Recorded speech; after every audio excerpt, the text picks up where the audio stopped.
What's going on, guys? EA dropped some huge news today. We finally have roster sharing in NHL 22. I'm so excited for this. Obviously, we've all been waiting for this for years now. I think other sports games have had it since 2014. Can finally upload our custom rosters and share them with the community. Now, unfortunately, it's not going to be available till early December. So that means, although you can start working on your custom roster day one, you're going to have a couple months to, complete it, I guess, until you can actually share it with the community in December. But still, this is awesome news. I know I always make my own custom roster. It's quite time consuming. People watch my videos to kind of copy what I do to certain prospects, creative players, things like that. Now all they have to do is go find my roster in the roster sharing file, download it, and they'll have it. It's just that easy. This, of course, is going to make franchise mode so much better for anyone that doesn't want to put in the time in editing their own roster, as now you're going to have more accurate ratings for regular NHL players, much more accurate ratings for prospects. You'll have created players of guys that aren't in the game, prospects playing in college or players playing in the KHL. Also probably have some really cool legend players that people create. I'm thinking guys like Bobby Orr, Paul Kariya,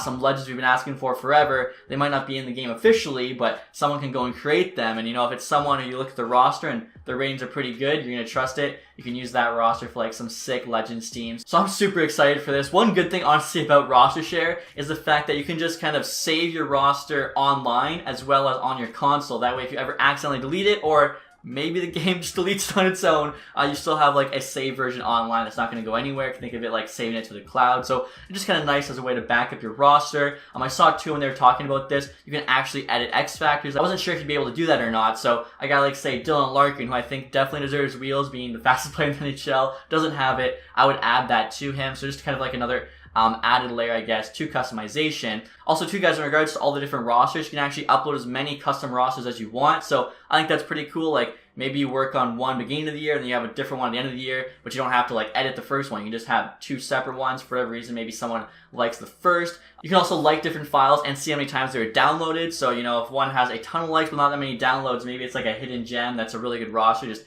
no one knows about it. But there might be one too that just has a ton of downloads, not very many likes. So just, for whatever reason, it was like an early one on there. People are downloading it, but it's not that great. So really cool to see. You can sort by this as well. So you can see most liked, most download. You can also search just for specific rosters. So mine will definitely be called, Tactics HD Custom Roster. You'll be able to find it quite easily. So really pumped for this. The only downside is that we have to wait a couple months for it. But if that means it'll be polished, then I'm kind of happy with it. Plus two, it'll probably take a couple months for some of the really good rosters to be made anyways. So early December should be a fun time of the game, trying out a bunch of different rosters that people are making. Also, guys, another thing in regards to roster sharing, a question I was getting quite a bit is whether or not that will be cross-platform. If I make my custom roster on Xbox Series X, can you download it on, say, PS4? Unfortunately, I don't have an answer for that. I will say that Madden's roster sharing is not cross-platform, so it's not looking good for NHL because Madden's a much bigger game. So if you guys want my roster, for instance, it'll be on Xbox Series X, unless, of course, there's cross-platform. So just something to keep in note, as hopefully we have at least, one really good roster made on all four consoles. And if you guys are wondering, this roster share news came at the end of the franchise mode and Be A Pro deep dive video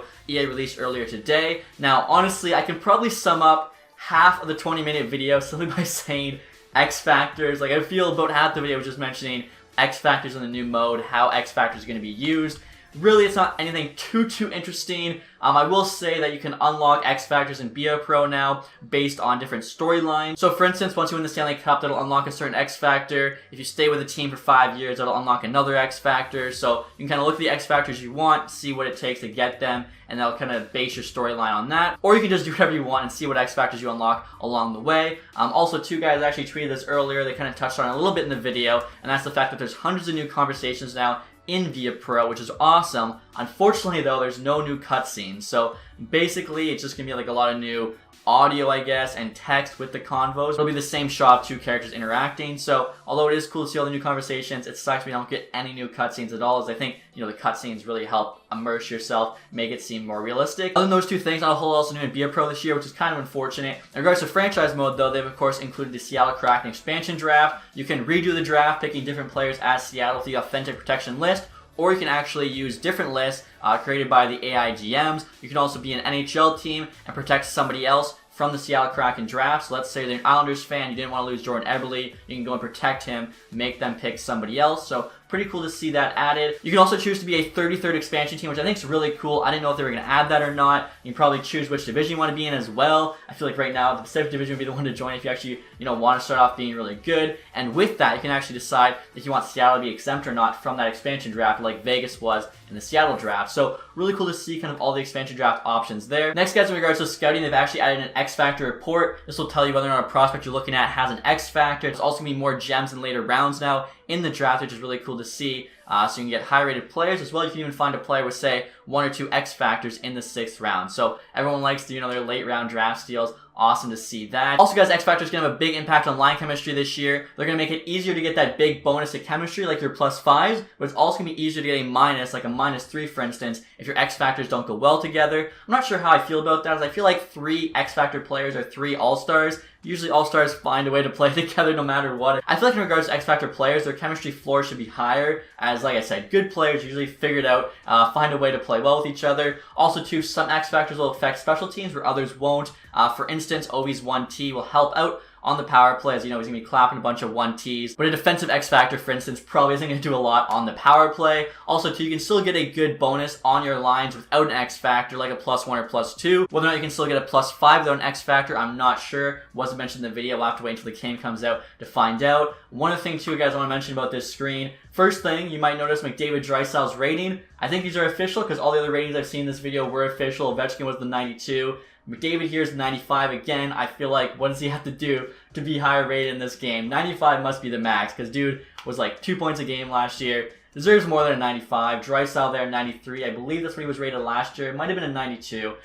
So, yeah, I feel like McDavid deserved to be higher rated than that this year, but what are you going to do? Also, guys, a bigger issue than, McDavid and Draisaitl's rating there is the chemistry, the positive chemistry in green. I don't know about you guys. I cannot make out the first line chemistry. I'm like 99% sure it's a +5, but it could be a +6. It is so hard to look at. I think it's because, too, it looks like the background is brighter in the middle, whereas the bottom, it's darker. The red also just is easier to read than the green no matter what, and then it's on the gray there. I can read the red easily. The second line +2, I can read it, but it's not the best to look at. The +5 there is just terrible to look at. So hopefully they can get that fixed ASAP, like by the time the game's released. Just honestly change it to a darker green. I think that'd make it better. And other than that, guys, really no negatives seen so far for franchise mode. They didn't mention anything though about trades, like trade value for players and draft picks. Have those changed? I think beginning of last year, like cheap players that were decent were worth more than good players on a bigger contract. I'm curious too, like,